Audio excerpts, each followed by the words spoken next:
Eragile desberdinek, bai garapen agentziak, Foru Aldundia eta orkestra, ikerketa prozeso bat egin dugu eta horren barne lan metodologia bat diseinatu eta definitu dugu.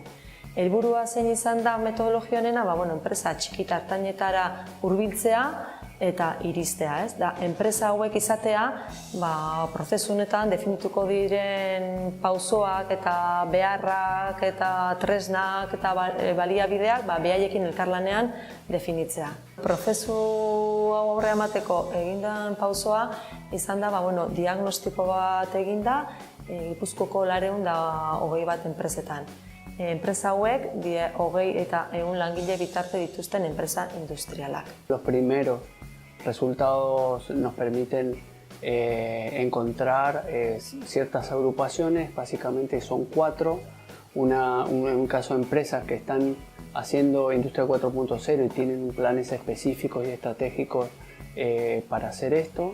Empresas que hacen 4.0 pero no disponen de una planificación específica orientada hacia el abordaje de esta problemática. Y otros 2 grupos de empresas que no hacen 4.0, un grupo que cumple con una serie de precondiciones en términos de mercados, sectores, servitización, internacionalización, desarrollo de alianzas, que están encaminadas hacia una senda de trabajo en Industria 4.0 y otras empresas que no lo hacen porque tienen ciertas barreras o restricciones en este momento para estar inmersas en esta situación.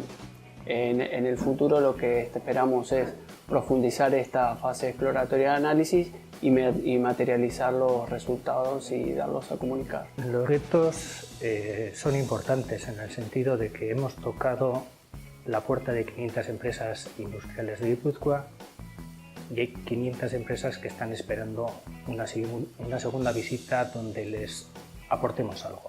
Hemos ido a preguntarles cuál es tu situación, qué conoces de la Industria 4.0, en qué te podemos ayudar.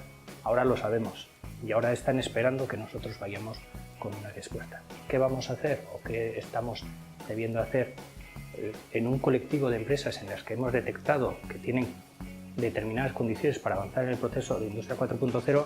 Vamos a intentar diseñar un plan específico de incorporación de algún tipo de esas tecnologías a la empresa, pero sin olvidarnos de las otras 400 que, no estando en ese proceso, también tienen sus necesidades y a las que de alguna manera tendremos que llegar con soluciones concretas. Para eso, con el conjunto de agencias de desarrollo de Guipúzcoa, vamos a intentar volver a trabajar una metodología de acercamiento a esas empresas para darles una respuesta a medida, que es lo que ellos están esperando.